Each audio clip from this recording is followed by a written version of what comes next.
So I think we'll get started. So good morning, everybody. Welcome. Welcome to the Retired Living Through series. Music. Just want to wish everybody a happy new year. Seems like we were just here yesterday in December and time has gone by so fast. So I'm just curious, do we have any new faces in the room? I see a few. Show of hands if you're new. Wow, quite a number of people. Well, welcome. Thank you for being here. And we appreciate you taking the time to get here. I know we have a few people missing because of snow. Did anyone have any snow challenges this morning? No? Excellent. So for those who are new, my name is Brett Janelle, and I'm the co-host along with my wife, Annette Janelle. Is the camera running, Annette? It's running, it's just crooked. Just crooked. So if you get a video of this or someone else and it's crooked, you know why. So that was my fault. So just a few housekeeping items. Do I have a handout? No. So everyone should have a handout in front of them. And for those who are new, the way this will work is we have some fantastic panelists today that I'll introduce shortly. And I'm going to ask them some questions on your behalf for the first 45 minutes or so, till about 11 o'clock. And then we'll open it up to any questions you might have of the panelists. So on your handout, what we just ask you to do, if questions come to mind as we go along, if you could just please note those down on the first page. And then there's a great prompt for when we open it up to Q&A that you have the questions you would like to ask our panelists. And then on the second page is just an area if you would like to take notes. I know our panelists have some great information today to share. And then on the, we can just jump to the fourth page, the very back. I'll come back to the third page. That's all right. I'm looking over your shoulder and I can see what you have. So on the fourth page are all of our sponsors for this year. So we have some wonderful sponsors that make this possible and keep these events free. And our sponsors have a number of them quite along an article specifically related to today's topic. We're going to encourage our sponsors, including ourselves, to bring something along that's relevant to each topic that we think might help you. And if I could just have my sponsors stand up that are over there just for a moment. So our sponsors are normally outside the room, so never be intimidated by them. They're super helpful.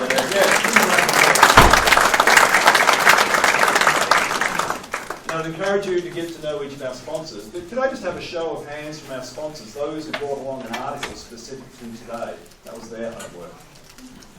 Okay. So we failed our homework. So I'm going to point out the ones who did. Annette Janelle, my wife. Do you think she had a little bit of well, she was making sure I made sure we brought it. So if you can just circle Janelle, we have something relevant for you. And then I saw Brian Wessel put up his hand from Reno Physio Spine. So let's find Reno Physio Spine on there, or Physio Spine Reno, I should say. It's on the third row down in the middle. So Brian Wessel. Yeah, so Brian has something for you. Did anyone else? Tammy. So Tammy from Kindred Home Health, or Kindred Home, which is on the second row, fourth one across. Yeah, so there's two Kindreds. There's Kindred Hospice and Kindred Home. We'll get to learn more about what they do as the year goes on. And yeah, so please at the end go by and pick up the handout that they have for you. We should also have an evaluation, the yellow form. So if we could ask you just at the end of this, I know some of you already filled out and gave me 10s. We appreciate that. Please don't do that. I might make a mess of today as one of my panelists. So save your score for the end. But we'd appreciate those back. But that helps us continually improve. And I think that's the housekeeping. So I just have a question for everybody. It's someone's 100th birthday. Who wants to live to be 100 by a show of hands? A good number. Keep those hands up. I'm just curious.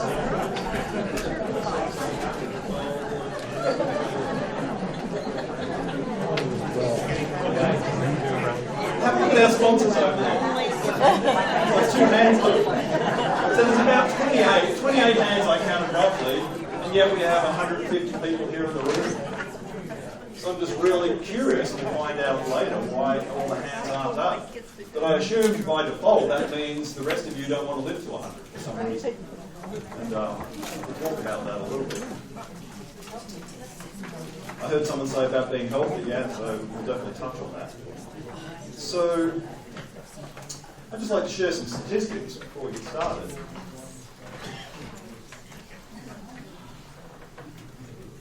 my little clip is not working. That would have been interesting to test. Go back up. So the first statistic I would like to share, if we go back to 1950, the number of centenarians that we had worldwide was about 33,000 people. So 33,000 people who lived to 100 or older. If we jump up to 2020, how many do we have? This is worldwide. How many centenarians are there? Yeah, a lot. 570,000 people who are currently 100 or older. That's a big number. So it's a lot different from the 50s, and you can see it just continues to grow exponentially.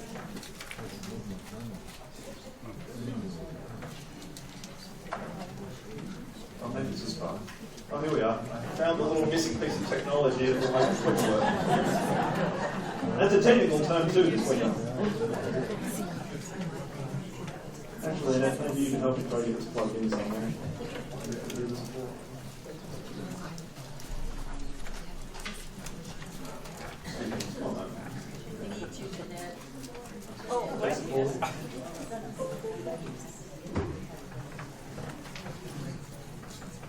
Did you get it, Brett? Did you get it? Yeah. Okay. Thank you. And then if we look at just here in the United States, 4 years ago now, 2016, we had 82,000 centenarians. And if we jump forward to 2020, we don't know the exact number, but they estimated that's around 92,000 here in the US, people live to 100 greater. And if we jump forward to the year 2060, how many do we have then? A big number. Yeah, roughly 590,000 Americans will be 100 or older by the year 2060. And I'm 50 now, so that'll make me only 90. So I'll still be here doing this. I won't even hit 100 yet. I'll come back to them in just a moment. Yes? You had 589,000 just in the U.S.? Yes, Just by like the other one, 2060. was that in the whole world? That was worldwide. But that was only 570 plus 70. No, very observant, but that was to the year 2020 worldwide. Right, but That's worldwide. That's less than the U.S. That's 2020. On the next slide, we're looking at 2060. Yeah. Thank you. Keep me honest. So thank you for checking on that.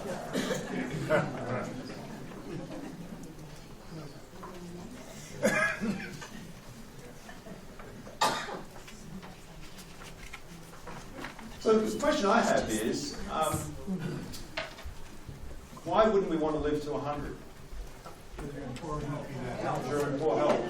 So would it be true that if we're all in good health and living life and enjoying life and life is giving everything as we wanted, we'd be quite content living to 100 or quite older, correct? Yeah, so it's not about our age, it's more of about our mind, our health, where we're at.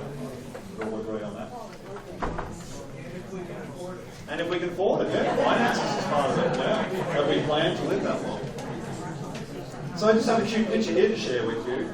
I was looking online just to see who was the oldest couple in the United States. And I came across this couple here. They are 106 and 105. And yes, that is a longhorn over there, a real one. And these guys live in Austin, Texas, in a continuing care retirement community, similar to what we have here with Morningstar and Cascades of the Sierra, a couple of our sponsors. And how long have they been married? 80 years, yeah. And these guys moved into this retirement community 10 years ago. So how old do you think they would have been when they moved in? In their 90s, yeah. So they were living at home quite happily until their 90s. And then they decided that they wanted to simplify life and they moved into a wonderful retirement community. Is that a math test? You all passed. And is Jody here by chance from Cascades? Jody's not here? I was not in the room. I was asking Jody, she's at Cascades of the Sierra. I was just curious about the age of some of the residents there. And they have 4 residents there over 100. 101, 102, 104, 106. So I was curious, who here knows someone who's 100? Yeah, good job. Thanks. Who has known someone of 100 that maybe is no longer with us? Yeah, so good percentage of the room. Yeah. And this article I thought was really neat. So we actually have copies of the article. That's the handout we put together. It's the story about this couple, which I'd encourage you to read. But guess what one of the gentleman was asked, what do you think one of your successes is to living to 106? And can anyone take a guess what it might be? Good killer. He thought it might be somewhat related to the fact that they had never had children. Expressive children idea. I don't know if that was part of it or not. And his wife said her thought was that he was always good to her. He always listened and did what he was told. Long marriage. And actually, speaking of long marriages, it was very remiss of me last month. Who was here in December when we did we had some peers, some people who had recently downsized. Who was here in December? Yeah, so does anyone remember Joe and Lois Parks? You know, they're on the panel. It was their anniversary that day. It was their 54th wedding anniversary. And Joe and Lois are down here in the front. Yeah, so congratulations to both of you. I meant to mention that. I thought that was very kind of them to come on their wedding anniversaries. It was very good. So, I would like to bring up our panelists, Heather and Dr. Chen. Could you guys come up and join me?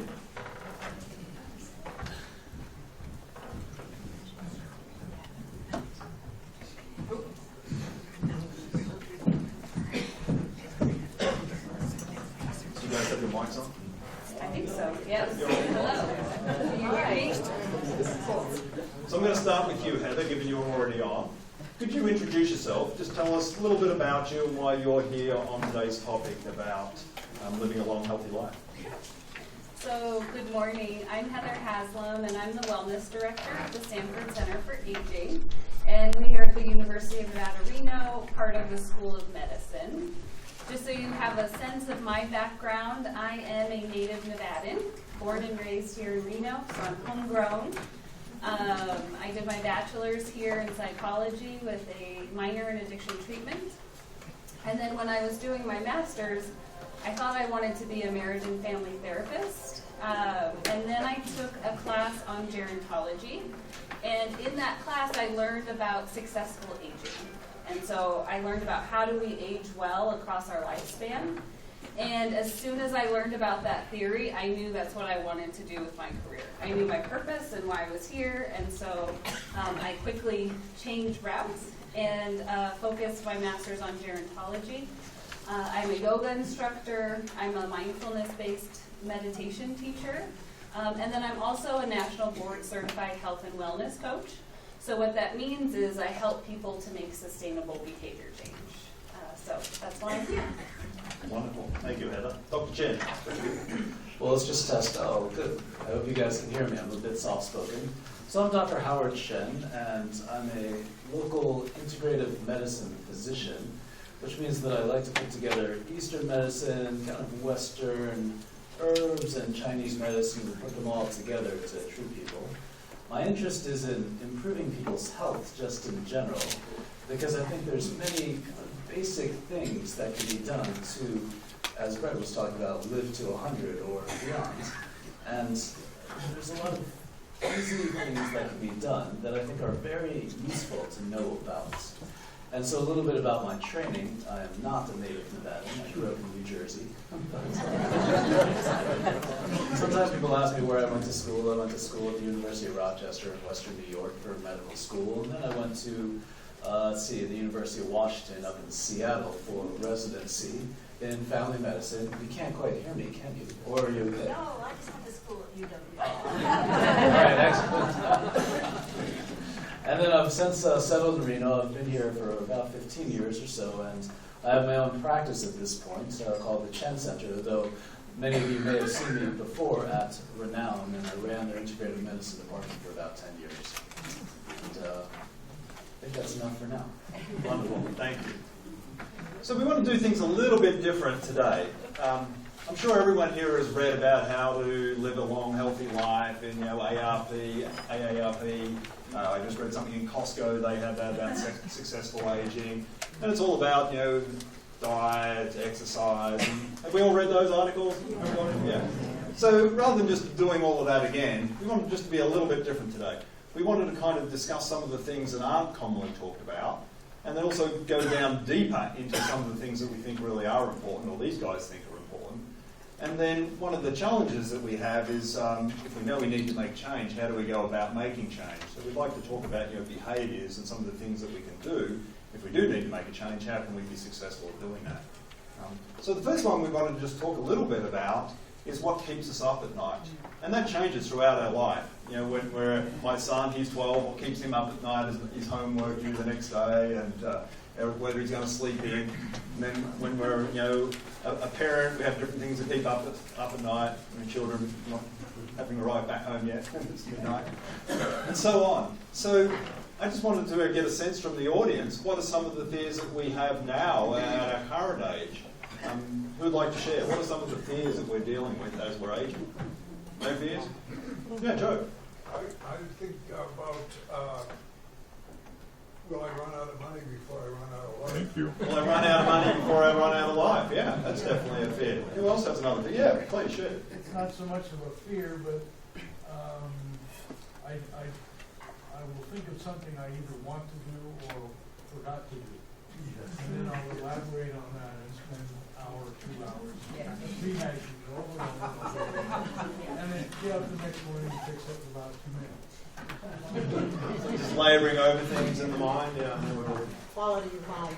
Quality of life, fear of having a good quality of life as we get older. Yeah. What else? Frank. Prostate trouble. Prostate troubles. Not something we think about when we're in our 20s, 30s, but as we age, yeah. That becomes over, yeah. What else? Someone else must have some fear. Yeah. Mike. Being a burden to my children. Oh, being a burden to children. Yeah.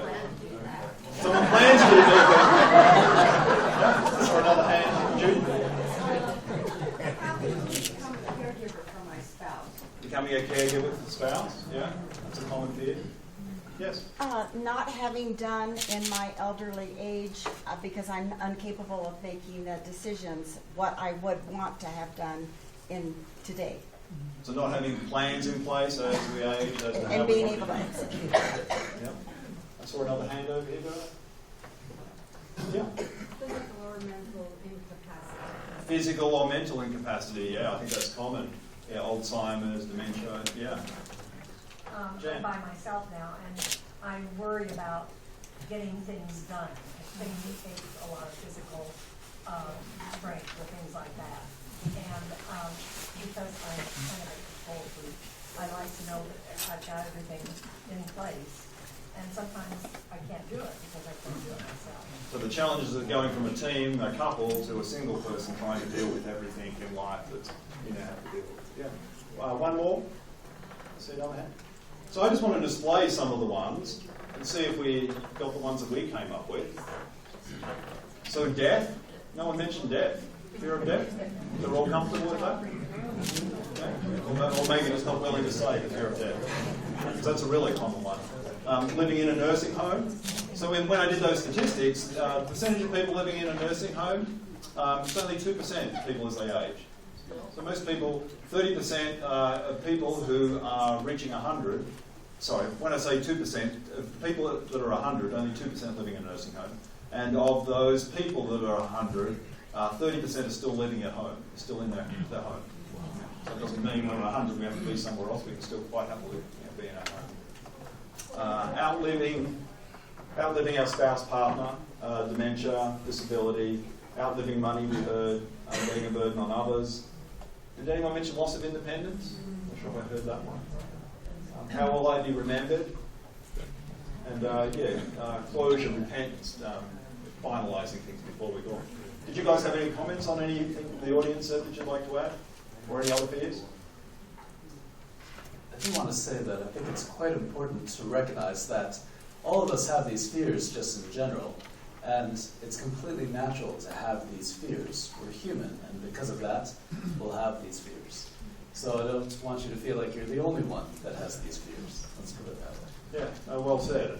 The reason we wanted to go through that is we're all kind of in the same boat, having the same things, but unfortunately in our society, Western society, it's not something we kind of talk about. We don't really talk about death. It's kind of a taboo subject, which is a real shame. So that's on fears. We also want to talk about some challenges. So as we're living a longer life, different hurdles come along all throughout our life, but obviously they change as we go through different stages of life. And then we also want to talk about the things that we can't control, but there is so much more that we can control, so we're going to spend a little bit of time talking about that.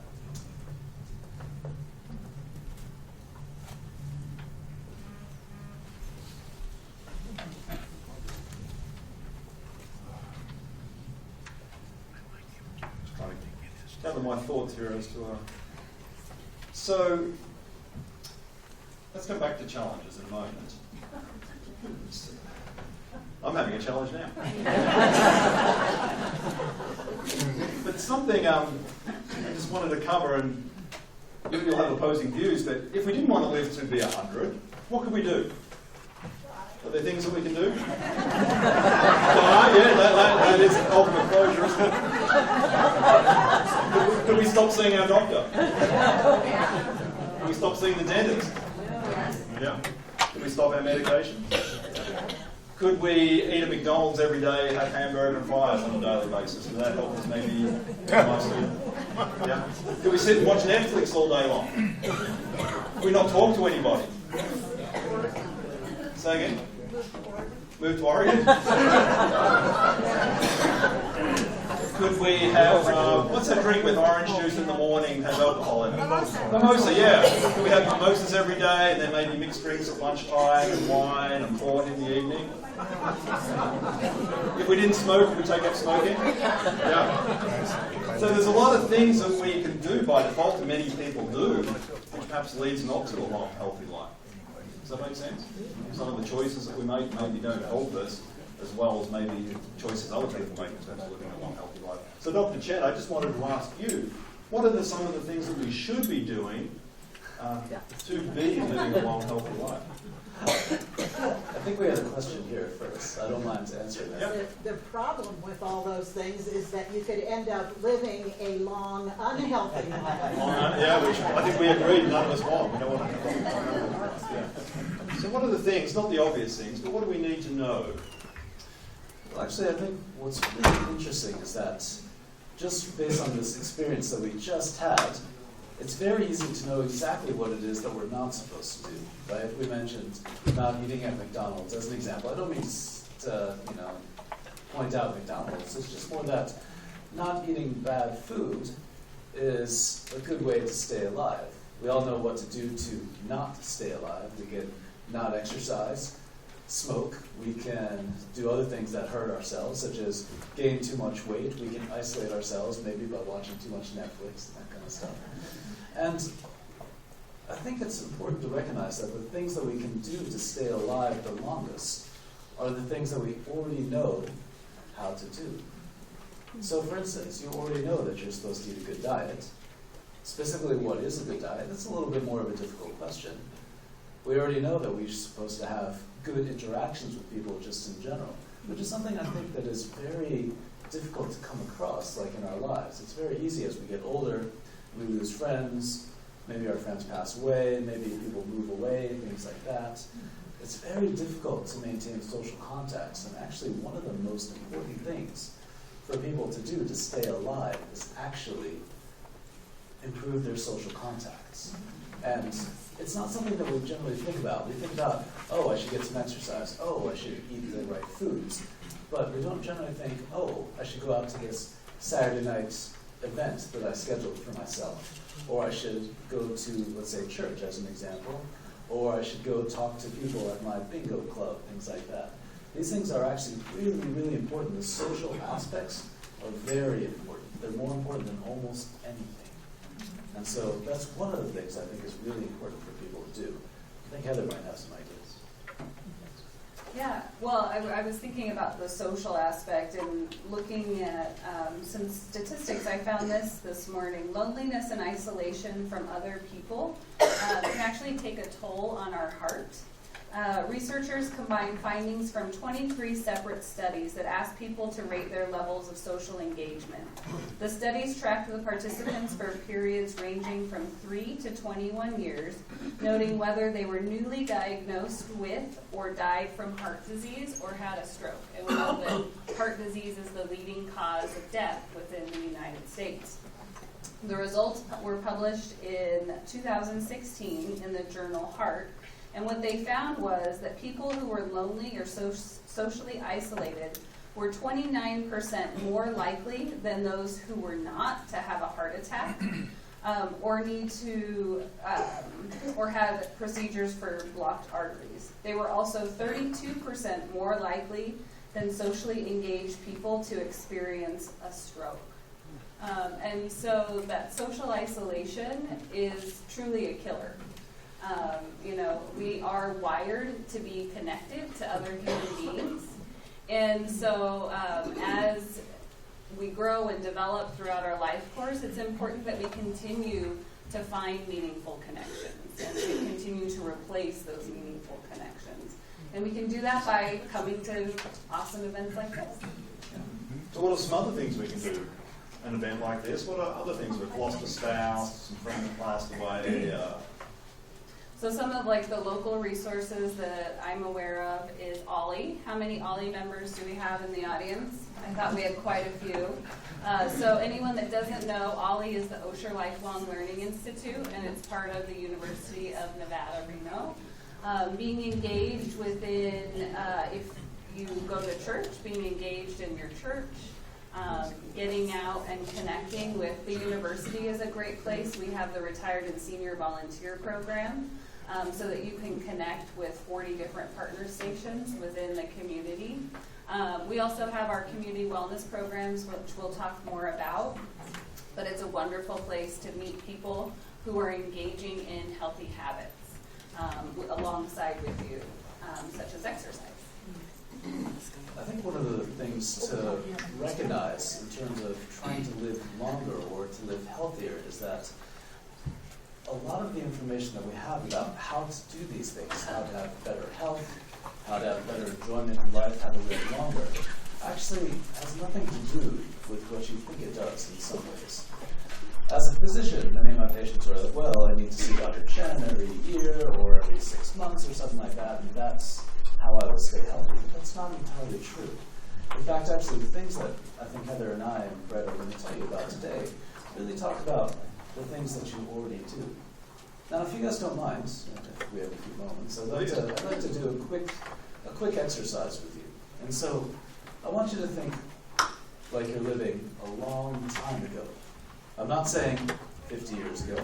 I'm not saying 100 years ago. I'm saying 1,000 years ago. Actually, 10,000 years ago.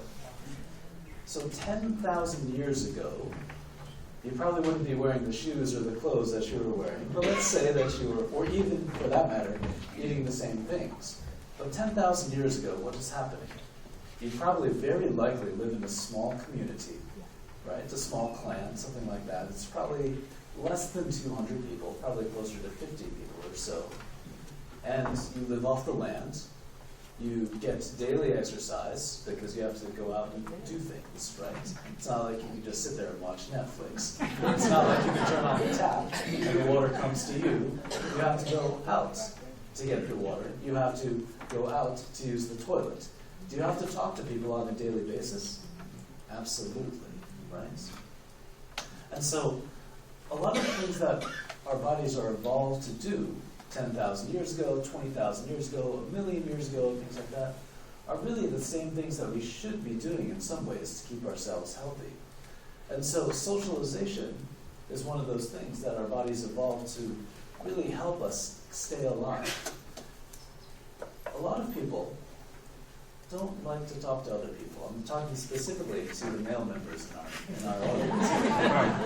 I have a joke. The joke is that there's a common statistic out there that's quite well known. It says that women live 10 years longer than men. Why is that? Interesting question, right? Other than the fact that men tend to do things like get themselves in a little bit more trouble, and but do stupid things. It's trying to be nice about it. Right, exactly. So this is like when I try to eat something out of the fridge that's like 2 weeks old, my wife says to me, this is a terrible idea, and I eat it anyway. But one of the things that people tend to do as they get older, especially the men, unfortunately, is that they isolate. and they don't talk to other people. And this is the most common complaint that I hear from my patients. My husband is not getting out and talking to people. In fact, I'm his only friend. Which goes against everything that Heather and I just talked to you about briefly, right? The more socialization that you have, the much more likely it is that you'll stay alive and that you'll have a healthy, long life as opposed to a short life. Now, for my friends here, my patients here who are saying to me, well, Dr. Chen, I don't like to talk to people. That's not exactly true, is it? Because you get out there and you talk to somebody and then you decide that maybe it's not so bad to talk to people. And so one of the biggest things that I'd like you to remember is that A, socialization is very important, but B, if you want to have a good idea of what you need to do to stay alive longer and healthier, kind of think back to what you might have been doing 10,000 years ago. And that might give you a clue or two. Don't mean to take up too much time. No, that's really interesting. I'm just curious. Any thoughts on what that means for millennials, people who just on technology all of the time? We saw that trend at the beginning, but is that going to maybe level out because people aren't getting the socialization as well? Yeah, no, I mean, it is actually a real problem that we're seeing within mental health and younger generations. And it comes down to that social connectivity. If we're wired to be connecting this way, you know, we talked about we are wired for human connection, and so we're actually watching mental health decline in younger generations. And I think one of the reasons that there's multiple, even food plays a role in this, stress management, et cetera, right? It's multifactorial. But one of the reasons is that lack of social connection.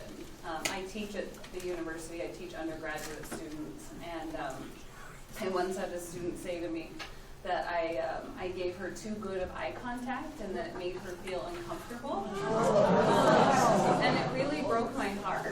And so, you know, within our gerontology program, we work to do more intergenerational programming. And I think that's another key piece is to aging well is multi-generational. We need to not be so segmented within our society and segmenting age, but like how can we bridge that gap?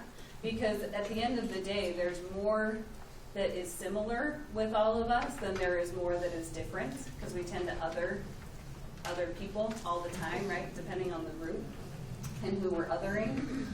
But how can we really just see that other person, regardless of age? Yeah, absolutely. And I think that's one of the concepts that Heather just brought up is this concept of multi-generational. So again, let's go back 10,000 or a million years. Did you live in the same house as your grandchildren? Probably, right?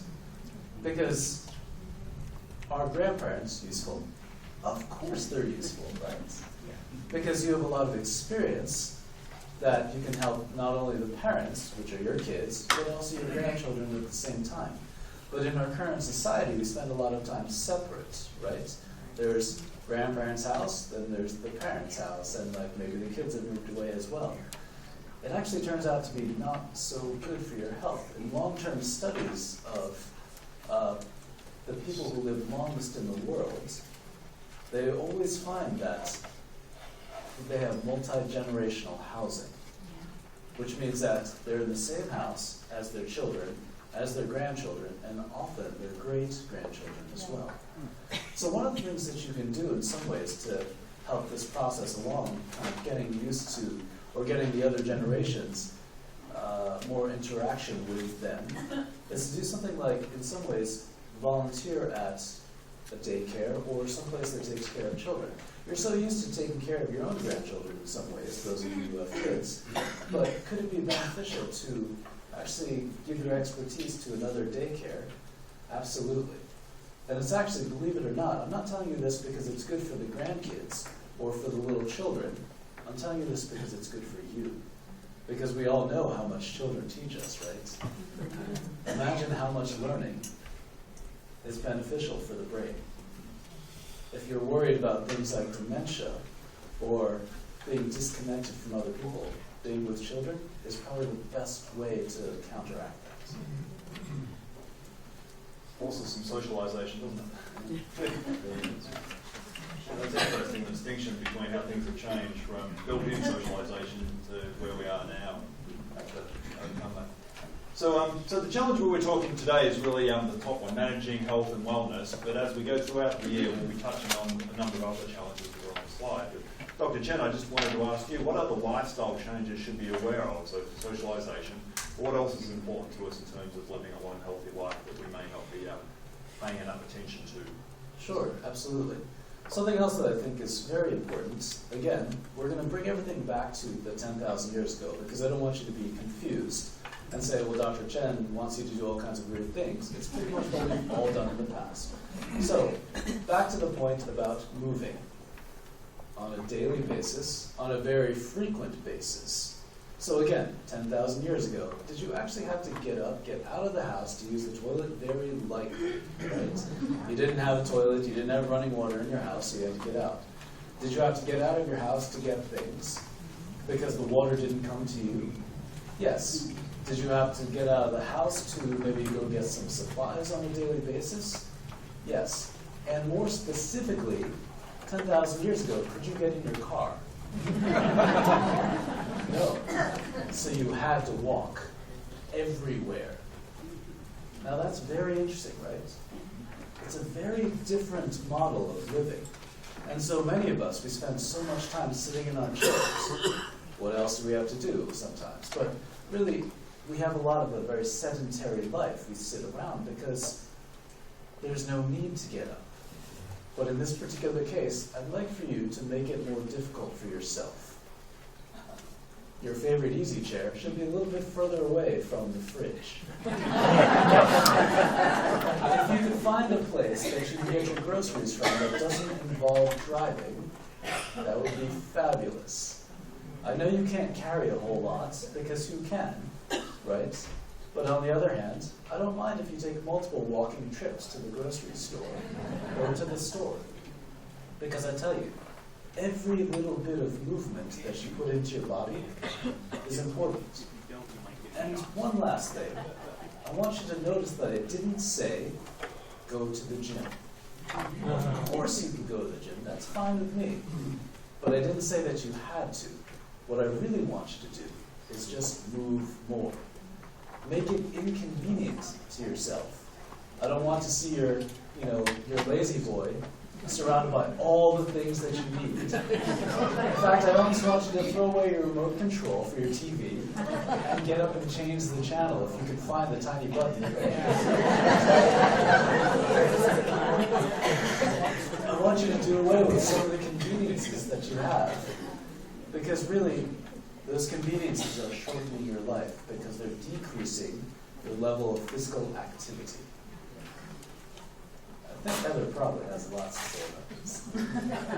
The only thing that I'll kind of add on to that is food, right? Food is a major component, and there's so many different dietary recommendations, diets out there that it gets really complicated and confusing. And so what one person thinks is healthy, someone else may have a different definition, right? And there's one thing that most of the diets have in common, most of the diets that work have in common, and it boils down to one thing, and that's to eat real food. So most of what we eat is not real food. If it has a label on it, right, it's processed in some manner. So we want to be eating foods that don't have nutrition labels because those are real foods. So the more real food you can include in your diet, especially bumping up the fruits and vegetables, is going to have a really big impact on your health. Absolutely. And so, again, it's very easy to be confused about food. What should I eat? What is the new thing that I should be eating? And by the way, is there a correct supplement that I should be taking? Or is there a correct medication for that matter? And the answer is not really. Yes, there's medication for your disease, that's fine. But the end of the story is that, exactly what Heather said, is that the food that you want to eat is the least processed food you can find. And so, in some ways, again, I hate to harp on this, but let's go back 10,000 years. What were you eating? Were you eating McDonald's? No. Right? Were you eating plenty of plant material? Absolutely. Right? Were you able to eat the, I don't know, I always make fun of the Easter candy, the Peeps, right? Were you able to have Peeps? No. I only bring this up because one of my patients told me she was addicted to Peeps. But, I know, right? But were you eating this processed stuff? No. In fact, if you wanted to eat, did you have to get out of your house and go get it? Yes, because did you have a refrigerator 10,000 years ago? No. So the end of the story is that 10,000 years ago, you were eating much, much better. By the way, you probably weren't eating exactly the paleo diet, so don't get us started. But the end of the story is that a long time ago, almost got you, hold on. A long time ago, you were eating non-processed foods, and you were eating plenty of them, and they're generally grown, or maybe you were harvesting, maybe you had some animal protein at the same time. But at the end of the day, things didn't have labels, and things weren't processed. I see we have a question for that. You keep referring to 10,000 years ago. How has a human brain developed in 10,000 years? That's a very good question. So the question is, and let me just broaden the category just a little bit, if you don't mind. And the question is, has the human brain changed in 10,000 years? How has it developed? The end of the story is that it has not, which is a little bit scary to think about. But more importantly, because I want to broaden the question here, is has your physical body changed in 10,000 years? No, it hasn't. So, and that's a really interesting thing to think about. Despite the fact that you think your body has changed over the last 10,000 years, whether it's your physical body or your brain, things have actually not changed that much. Specifically what I mean is that 10,000 years in an evolutionary standpoint is a very short period of time. Your body has not actually had the chance to change in 10,000 years. If we say a million years, it's a little bit of a different story. But 10,000 years, 5,000 years, 1,000 years, you have the same body and the same brain that you did 10,000 years ago. Now, this is very interesting because it really gets to the root of who actually are we. And that's a whole different topic. So there's one piece I'd like to add to that, and there's more and more research coming out on epigenetics, and so that's how our genes are turned on and turned off. And so many times I hear from people, oh, well, my mother had it, so I'm going to have it. And what we know is the things that we're talking about here, right, we can put them all in the ball of lifestyle. They're all the choices that we make every day that are supporting or not supporting our health and well-being. And so what those lifestyle choices do is they help to turn on and off those genes. And so even though we haven't changed, our lifestyle has changed, like we're talking about, and that's where we're seeing more and more chronic disease, because we're seeing more and more chronic disease because of the choices that we're making on a daily basis. So I think that's just an important piece to kind of keep in mind. I see lots of hands. We'll just hold until about 11. If you can, just jot down the questions. We'll come back to them. Otherwise, we just won't get through. I know a lot of people have questions. So part of that is habits that we've formed over these 10,000 years. Our habits have changed. Would that be correct in terms of, and we lean now more towards convenience, being able to just reach into the refrigerator, turn on the water. Yeah, our conveniences have changed and technology continues to change, right? So we do continue to grow and develop as a society, and we create all these cool things like phones and TVs and, lights, indoor plumbing, wonderful things and conveniences, but it's how do we adapt to all these changes too. So that's one of our challenges, is our behaviour is perhaps not helping us. Yes, so habit. So I'm just curious, has anyone here ever made a New Year's resolution? Has anyone not kept their New Year's resolution? Come on, everyone should have their hand up. Yeah. So why is that, Heather? We have good intentions to change whatever it might be, get more exercise, diet, all the things you guys have talked about. And that sounds easy. I'm going to be a better person tomorrow. Right. But- So for anybody who has made New Year's resolutions, the good news is even just making a resolution actually has the potential for an impact on our health. So some people are like, I'm not doing that. I've done that, and I'm not doing that because I failed, right? How many times have we failed doing different things? But actually, just the conscious thought of thinking, I want to do something better for my health is helping us in the context of behavior change. Because without awareness that we actually want to change a behavior, we're not going to start making changes. So for those of you that did make New Year's resolutions, awesome. Or those of you who have set goals around your health and wellness, awesome. It means that we're thinking about implementing healthy behaviors, which is a good thing. And so sometimes it's difficult. Well, behavior change is difficult. So you can think of it as climbing a mountain. And when we're at the bottom of the mountain, we're starting to map out our course, right? So that's when we're starting to plan out the goals. But what oftentimes people forget to do is to actually, we jump right to goal setting. And there's a lot of foundational work that needs to happen in the context of behavior change to actually make us successful. So we need to understand the reason behind why we want that behavior in our lives. So, for instance, do I want to engage in strength training and balance training to reduce my risk of falls? And what it does is it helps me get on and off the floor with my grandchild, right? And so it's that underlying motivation, the ability to get on and off the floor with my grandchild and to connect with this person that is actually more likely to make us do the behavior. And so that's often a piece that's missing when we start to set goals, is understanding the underlying behavior. Often we don't know what success looks like. We haven't taken the time to maybe write out what does success look like for us. And so it's easy to say we failed when we don't have a clear vision or understanding of what success looks like for us.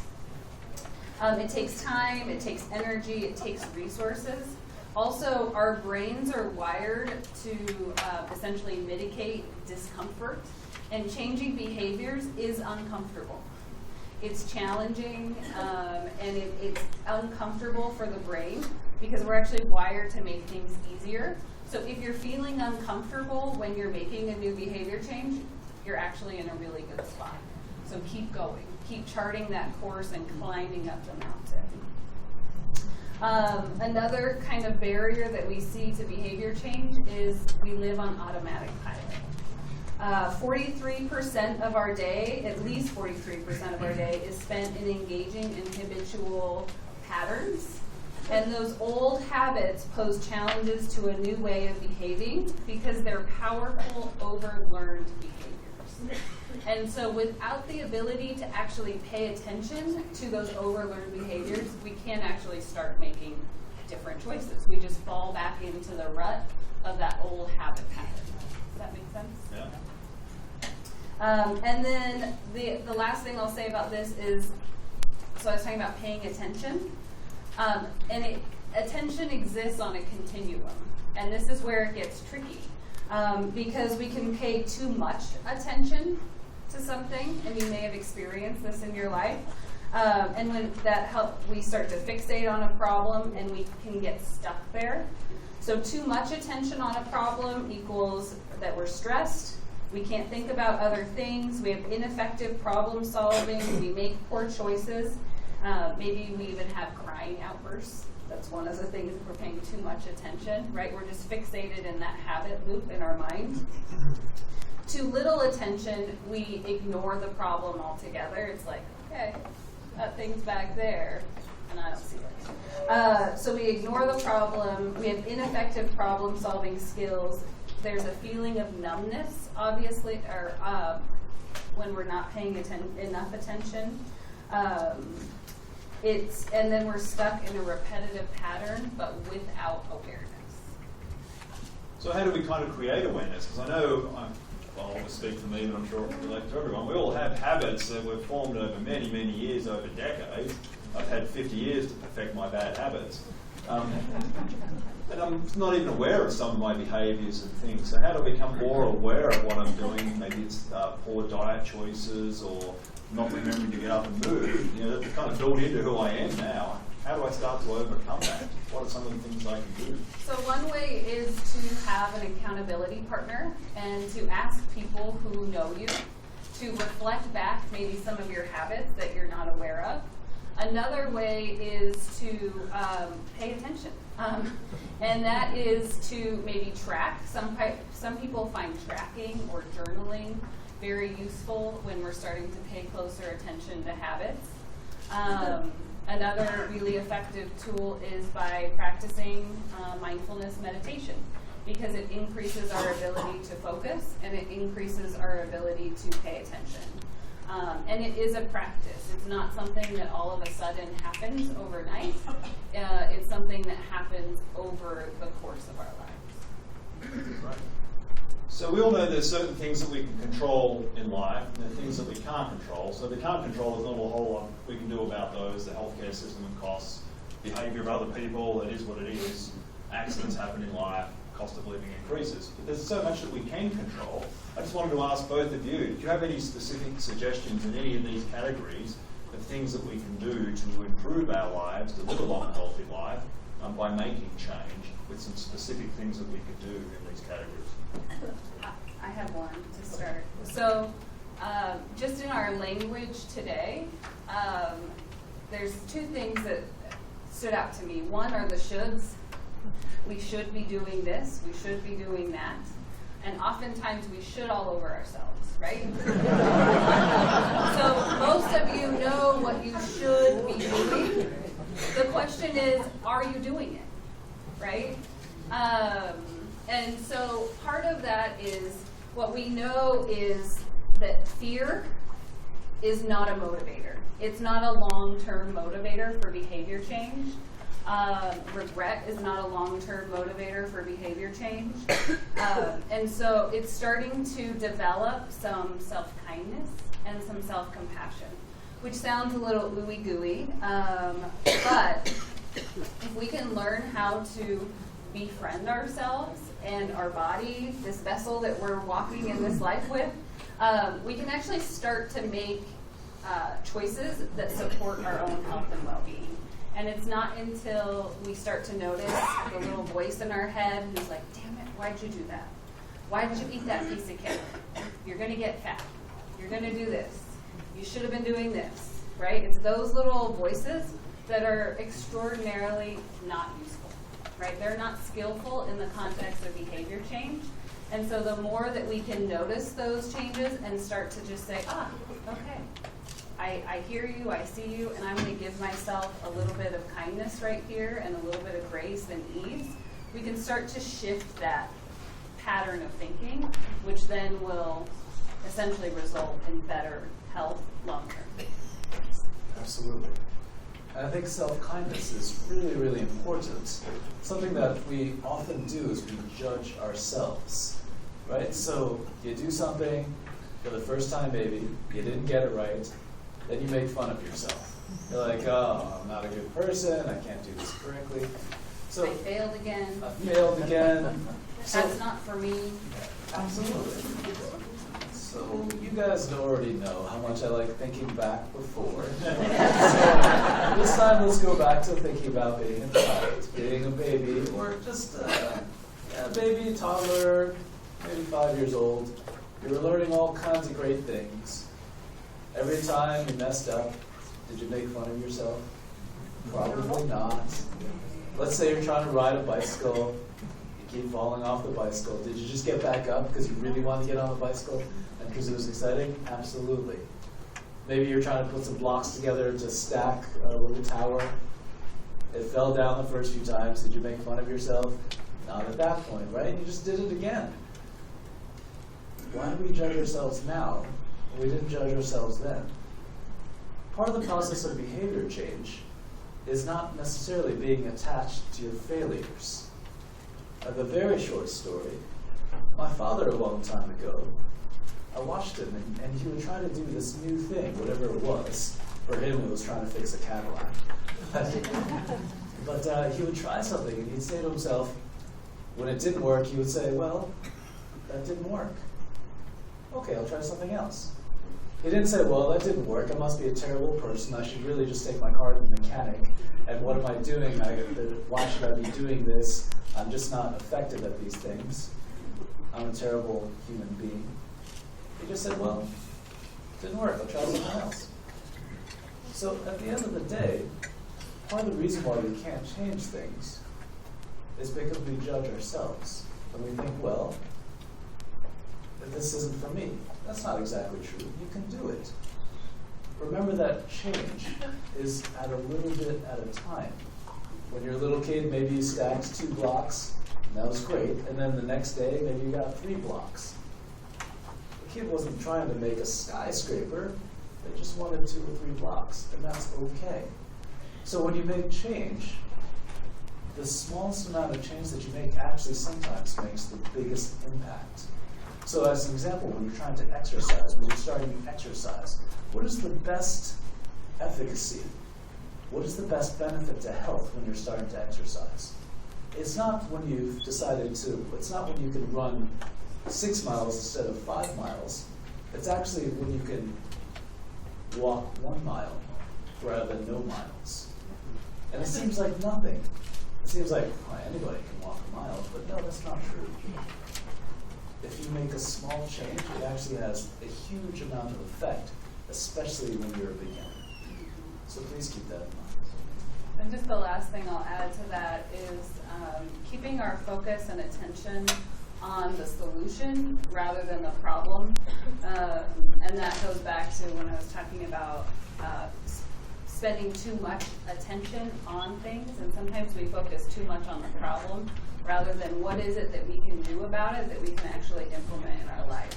So it's a shift in perspective and a shift in thinking, and sometimes we're too close, so we need someone in our life to support us and say, hey, can you help me brainstorm? Like, what can I do here? Because I'm not seeing a way out. And so sometimes asking for help is really helpful too, and then focusing on the solution. Great advice. Before we move to question and answers, did you have any final parts of wisdom you'd like to share? Or should we jump to questions? I have something that just popped in my head. Don't worry, I won't talk about 10,000 years. But I will talk about nature, because you guys are all part of Mother Nature. We all are. We're human beings, just another part of the planet. And so there's 2 types of change that you can see in Mother Nature. There's slow change and there's fast change. Fast change includes things like tsunamis or volcanoes and earthquakes, things like that. Do any of those sound gentle? Do any of those not have side effects? No. The tsunami knocks down the buildings and floods the cities. The earthquake destroys buildings, things like that. So you can change very quickly. But truthfully, the natural order of things is to change slowly. It's very easy for us to say, today, it's New Year's Day, I'm going to do this thing differently all the time from now on. That's very fast change. Slow change is much more likely to stick. It's much more likely to be applicable throughout the rest of your life. So when you think about change, let yourself be okay with slow rather than fast. If today you learned how to tie your shoes, great. Be okay with that for a while. And then, maybe we learn how to lace up boots, I guess. So I have one quick question. Am I ever too old to make change? Is there an age where, what's the point of making change? I'm 90, I'm 100, I'm 105. So this is something that I can hop on my soapbox about. Please. I can't tell you how many elders I've worked with who have said, I'm too old to do that. And no, we're actually deconditioned to do that, whatever that is, X, Y, Z. And so we can do what we want. We may have to modify what we're doing. We may have this kind of old picture in our mind about what it looks like to do X, Y, or Z. And so we may have to change what that vision looks like, but just by putting our attention on something and doing it, we can actually start to make change. So an example of this, like the best example I can always think about is there was a woman, her name was Olga, and there's a book written about her called What Makes Olga Run. And she was someone who never worked out in her life, and in her mid-60s, she started to exercise. And she joined the Senior Olympics in order to kind of make herself exercise. And what they found was that Olga actually got better every year that she participated in the Senior Olympics. She did this from her mid-60s until her mid-90s when she passed away. And every year her times got better. So, you know, it goes to what she did was she dedicated herself to a practice and to a regimen that worked for her.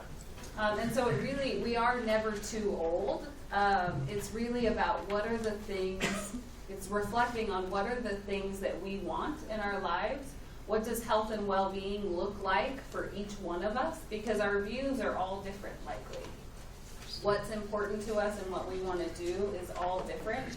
And so it's creating yourself your own individualized plan that can support you in getting to whatever that vision is. Right, thank you, Deb. So just before we open it up to questions, could you just touch on some of the our resources? Yeah. Sanford 8. So we also have a table outside, but we have programs, all of our programs are evidence-based. So what that means is there's years, decades in most cases, of research behind the programs that we offer and the outcomes that are anticipated. So you can see here we have Manage Your Health. So we offer health, chronic disease self-management education. It's not a sexy title. But what all those programs do under the Manage Your Health is it helps us to understand if we have a chronic condition that we are not our disease.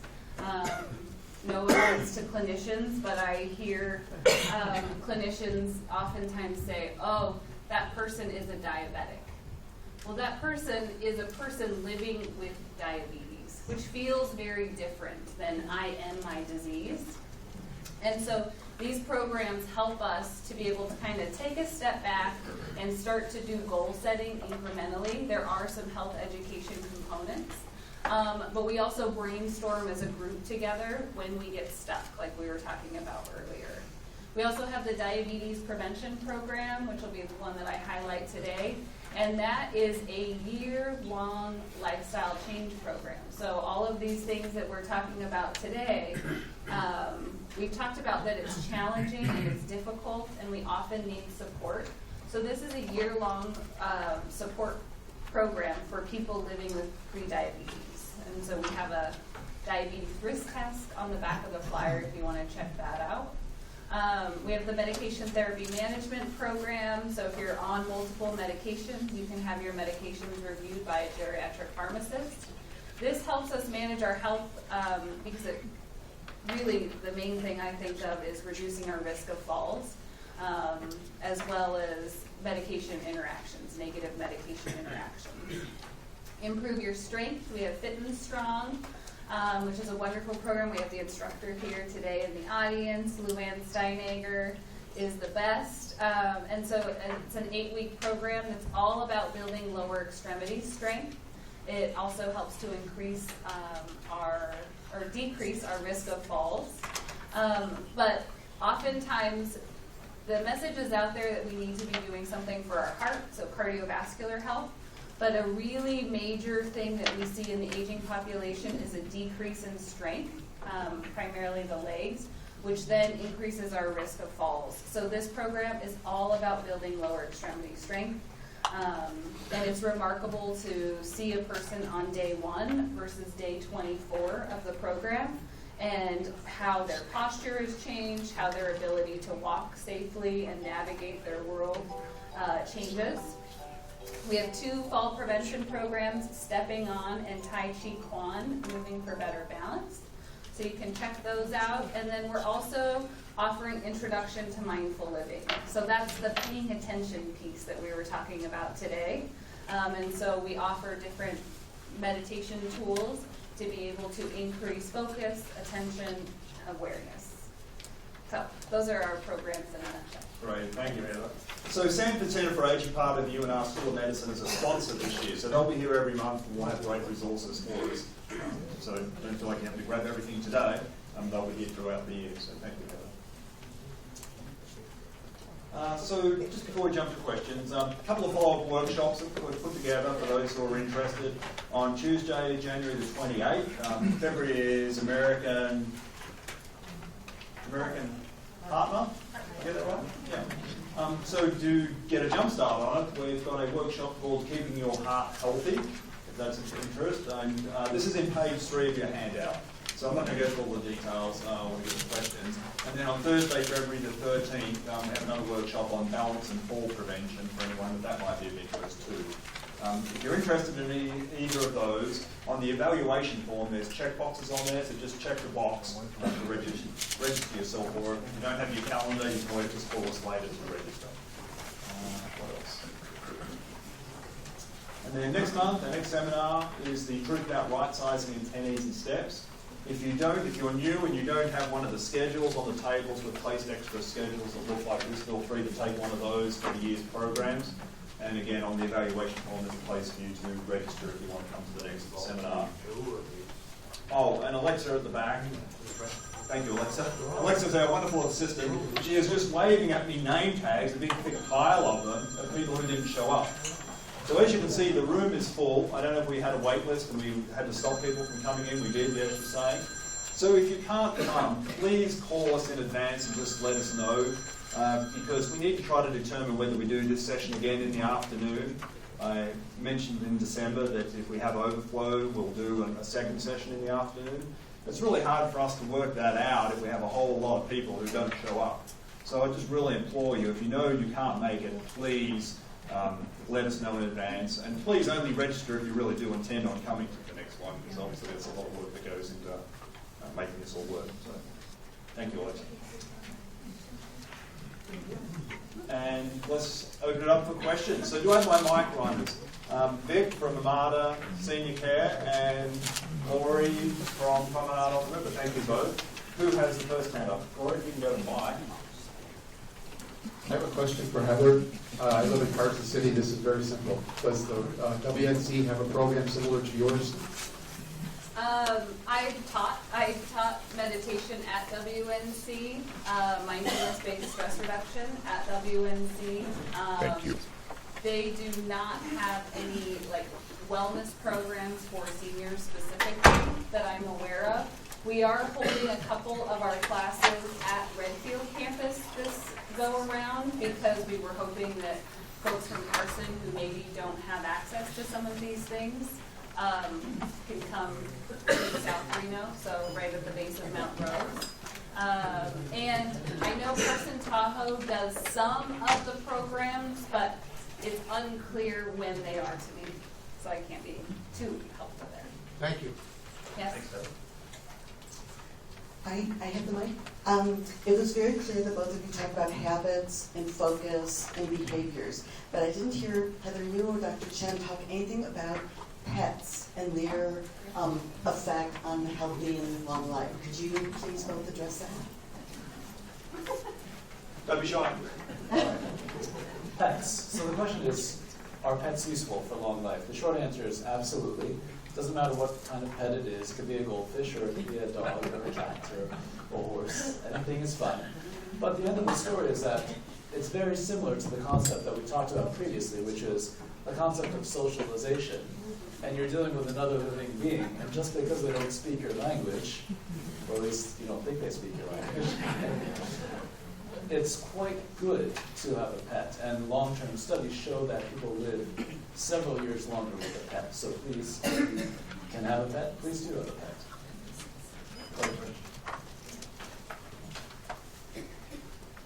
First, I want to comment, two excellent panelists, and thank you very much. But question for Dr. Chen, and maybe I missed part of what you said during your introduction, but I'm not sure I understand the Chen Center. If I have an enlarged prostate, do I come see you? Or if I need psychological counseling, do I come see you? And then if I call your office, do you tell me you're 6 months out?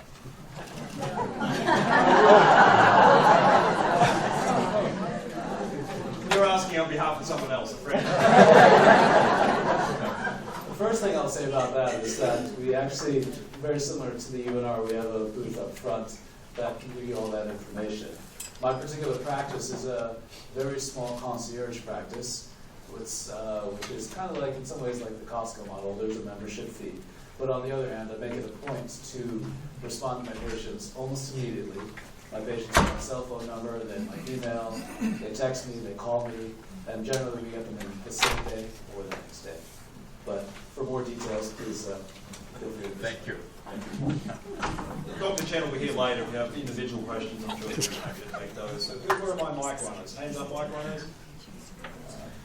Can you come over here, please, gentlemen? If you can put your hands up so mic runners can kind of see who they need to go to next, that'd be great. Question and a comment. I would say that our society is not really designed for us to live forever, either our overall society or our personal society or family. What's your comment on that? Yeah, so I would absolutely agree. We're not designed to live forever. We come with an expiration date. None of us know what that expiration date is. And what we know is that the lifestyle choices that we make each day can have an impact on what that expiration date looks like, right? Of course, there's accidents that happen. That's the beauty of life, is that we don't know exactly. And I am not of the kind of mindset that I'm trying to make life longer, right? Like I think I'm going to get this number wrong, but it's either 123 or 124, maybe you can tell me, is the longest recorded living human being. And that number hasn't changed over, I don't know how long they've been tracking this, but that number hasn't changed. What my goal is to do is to increase our quality of life while we're here, right? And so what we know is that by practicing in these lifestyle behaviors that we're talking about today, it has the potential to increase our quality of life. And so that's really more my kind of how I come about it. Yeah, absolutely. I think that there's one quote that is quite useful here. It's not the number of years of life that we're really interested in just in general. It's the amount of life in your years that you have. And so it's not necessary to try to live to 124. Most important is, at least for most people, is how much enjoyment can you have and how much can you really live in the years that you have left. Good point. I think part of it is we are living longer, so we want to take better advantage of that time that we do have. So it is a healthy rather than an unhealthy longer one.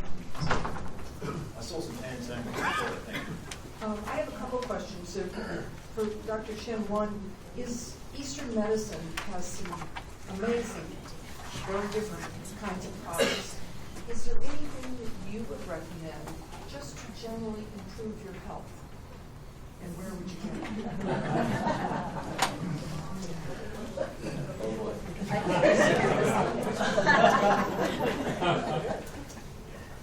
I think that it's important to recognize that there is no magic pill, but specifically there is also no magic herb or no magic supplement. And sometimes the things that we've already talked about are actually more important than anything else. And so, are there good herbs? Absolutely. Something such as ashwagandha can be very useful. But the end of the story is that I don't want you guys to ever think that there's this one pill or this one herb or this one supplement that's going to make things all better. In fact, if I had to recommend one thing that you should buy and that you should very deeply study, there's a book, there's two different books, but one book that I think is very useful is something called The Blue Zones. You may have heard of it. It's by a National Geographic correspondent by the name of Dan Buettner. That's Buettner. And I think in 2009 he wrote a very, very interesting book. Some of the things that we're talking about in terms of lifestyle come from that book. And another one of my favorite books that I would highly recommend is one called How Not to Die, which sounds like a good book for our topic today. And it's by a physician by the name of Michael Greger, Greger. I don't, by the way, I don't make any money from these guys. I've read both of these and they're very useful. Okay, I'm going to add one thing to that. I would say one of the practices that comes from Eastern way of living is we're always looking outside of ourselves to have someone or something fix us. And the Eastern mentality is actually turning our attention back towards ourselves and turning that attention inward, because we actually have a wealth of wisdom and knowledge already within inside ourselves. And that's one of the really, I think, important differences between Eastern and Western ways of living, is like, how can we bring our attention inward? Absolutely. There was one other short question. They're doing a lot of studies now on the, I believe it's called telomeres, the ends of the DNA, and how to extend them. And there are products actually on the market now that supposedly do that. Do you have any comments? I do. I have comments on telomeres. However, I'm still going to go back to the lifestyle. Because truthfully, there's plenty of products out there. Many of them are effective. However, the most effective thing to increase the length of your telomeres, which are kind of the parts of the DNA that give us an idea of how long we have, is still actually changes in lifestyle. So, yes, the supplements can be useful.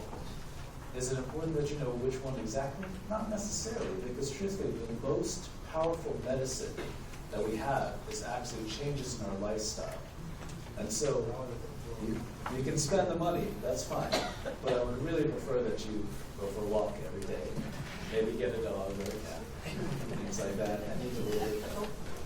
And manage stress. That's one that we didn't. That's one that we didn't talk about today, but we do know that I always say it incorrectly. Telomerase. I was calling them telomeres this whole time. And so, anyways,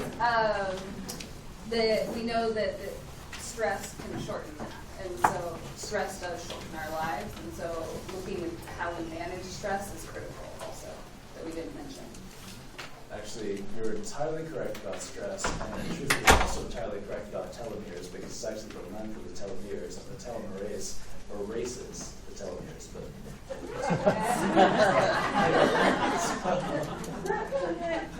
so I had some people with hands up down here. Oh, you've got right there, great. My first question is kind of tongue-in-cheek, but except for saber-toothed tigers, 10,000 years ago, why was life expectancy only about 40 years? very good question. And so what's really interesting is that we find that 10,000 years ago, people died because of infectious diseases. These days, we don't often die from infectious diseases, but we die from chronic illnesses. And so they lived actually very well to prevent chronic illnesses, but they didn't have things like antibiotics and better sanitation that prevented infectious diseases. If that makes sense. And the other is just a comment, actually. Somebody gave me a T-shirt one time, and relating to what you said, on the T-shirt it has should, crossed out, would, crossed out, could, crossed out, and the last line is did. Absolutely. Sounds like a Yoda quote. There is no try. I can have a second question. Dr. Chen, I'm wondering if you think there might be a time in the future when alternative therapies, like Chinese herbs you mentioned, will ever become a staple inside of our insurance programs that we have, major medical insurance, Medicare, and other such plans that really totally ignore alternative therapies. Will insurance companies and Medicare ever get to the point where they recognize there's some value here? I can answer that. So, I'll tell you a very short story. A long time ago, probably a decade now ago, Hometown Health covered, actually Senior Care Plus covered acupuncture. I'm an acupuncturist, so I was really excited. Then they stopped. And I said, well, I actually called them. I said, what's going on? Why did you stop? And they told me this very interesting, convoluted story. And it turned out that it's actually better for them to make money if you're a little bit sicker. So that's when I decided to stop talking to insurance companies. I don't want to put out a conspiracy out there, but what I'm trying to say is that at the end of the story, there's many things that you can do from the Chinese medicine perspective, as an example, that don't necessarily involve a whole lot of money. And at the end of the day, once my patients retire, I say to them, your job is now a full-time job, which is to take care of yourself. And I love alternative, complementary and alternative therapies such as Chinese medicine and homeopathy and all the things, but on the other hand, even more powerful than Western medicine and even more powerful than Chinese medicine is still the things that Heather and I talked about today, lifestyle change. But I'm really hoping that the insurance companies will pay for it at some point. But yeah, I get it. Anyway. Any last questions? We have 5, maybe 10 minutes. Where am I? Oh, over here. Thank you, Vic. Should we have any concerns about the quality of tap water here in the area? So that's a really interesting question. I was watering my plants the other day and wondering, should I be worried about the quality of the water of my plants? And I thought, wait, what about me? The end of the story is actually, if one reads the TMWA, the Trenton Meadows Water Authority pamphlets, it actually appears that we have very clear water, very clean water here. Does that mean it's completely great? It's pretty darn good. I don't think I'd worry too much about the quality of our water. If you worry, then certainly putting it through a filter could be useful as well. So is there a follow-up to that? Simply let it miss in terms of that question? No? Okay. Okay. Yeah, I was hoping that you guys would both comment on, I've read a lot lately about that we're not going to the we existing people are not going to live as well as our grandfathers did, or as well as our parents did. And I was hoping to get your comments on that. So, yeah, I'm like trying to think of if I have any. I think it comes down to, in my opinion, we're at this transition point in our society where we have to make a choice. There's lots of choices to be made. Because of the rapid pace of our society, we have to figure out different ways to keep our safe and healthy. And I can't answer that because I feel like we're at a tipping point. Does that sort of make sense? I don't know if that sort of makes sense, but we're at this tipping point, and I hope that we start to care for our health and well-being of ourselves, of other people, and not get so caught up in the craziness of technology. And I keep saying technology, but it's a major component of our food system. I mean, our food system is atrocious when you look at it. It's causing chronic disease, and that's all comes from money. The insurance all comes from money. So it's a big question. And I do have hope for the future because look how many of us are here today, right? And look how many of us want to be well. So I think it's an innate human thing that we want, and it's all about making choices. I have something to add to that, actually. So, and this is not any different than what we've already been talking about today. At the end of the day, the things that are making us unhappy are the things that we think should be making us happy. The modern conveniences of life appear to be causing us the most troubles and causing our lack of happiness. I was actually recently doing some medical aid work in Madagascar, and I have to say that the people of Madagascar don't have much, but they're extremely happy. And why is it? It's because they do all the things that Heather and I have talked about today already, and they generally don't have enough money to afford an iPhone, unfortunately. Or fortunately. Yeah. Can you explain what right sizing is? Oh, right sizing. So right sizing is the process from going from where we maybe are now to something that's perhaps more manageable in terms of a living arrangement. So think of someone who's in a 2-story house and they're having difficulty getting up and down the stairs. They want the same size house, but they just want a 1-story, so they're right sizing. It's an improvement in lifeline. So the common term we probably hear is downsizing, but not everyone thinks of downsize. You know, the space I have, my 1,600 square feet is just perfect, but I just don't want it on 2 stories. Or I don't want the acreage that I have to look after. I want the same size house, but on a small plot of land where it's low maintenance. Or maybe I want to move into a retirement community, same size, apartment size that I have now, or maybe slightly smaller. But I'm just making a change in lifestyle so I can enjoy life more, so I'm not looking after perhaps the maintenance of a house or having health physical challenges up downstairs, whatever the case may be. We're going to talk more about that. Yep. Do either of you have an opinion on holistic doctors and their medication? Oh, yeah, you are, so I feel like. It's in your wheelhouse there, Dr. Chen. I can give an opinion as a consumer too. As a consumer of healthcare, it resonates more for me and my values, and for other people it may not.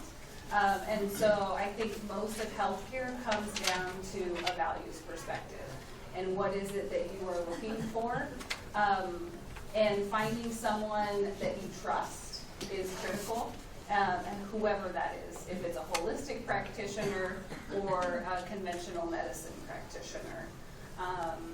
I think what I personally like about holistic doctors is they look at the whole person versus within conventional medicine, we've gotten into this very small view with all the specialties, right?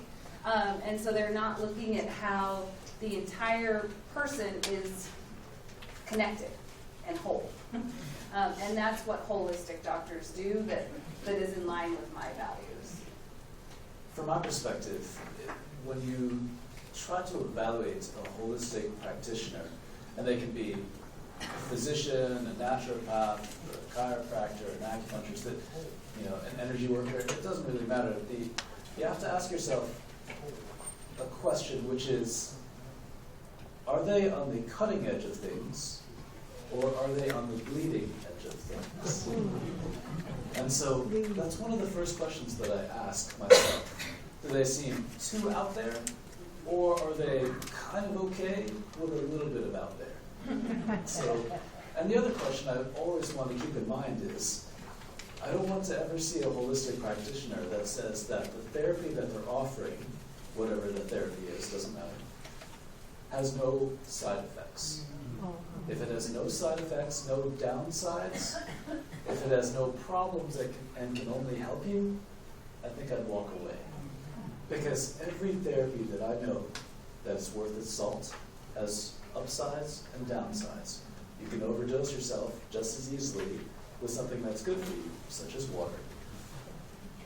And it's got good things and bad sides. So make sure that the therapy that you're choosing also is not the safest thing in the world. I think it goes also to trusting your gut and your intuition when you meet new people, because all of these practitioners are people, right? Conventional medicine doctors, and so it goes to, I think what you're sort of saying is like, are they authentic in how they practice? And so that's typically a big question for me. Great question. So I just want to, we have time for one last question, then we're going to wrap up. I just want to put in a plug for Heather and the Sanford Center for Aging. I've been involved in some of their programs, and they're awesome. I would really encourage you to check into that.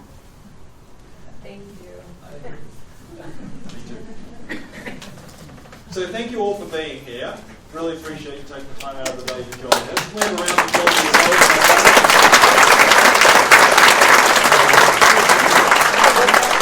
So Dr. Chen and Heather are going to hang around for the next 15 minutes or so. And so if you have any questions, feel free to come and see them. Our sponsors will be outside. Remember to pick up those handouts. And we look forward to hopefully seeing you next time. Everybody have an amazing rest of the day.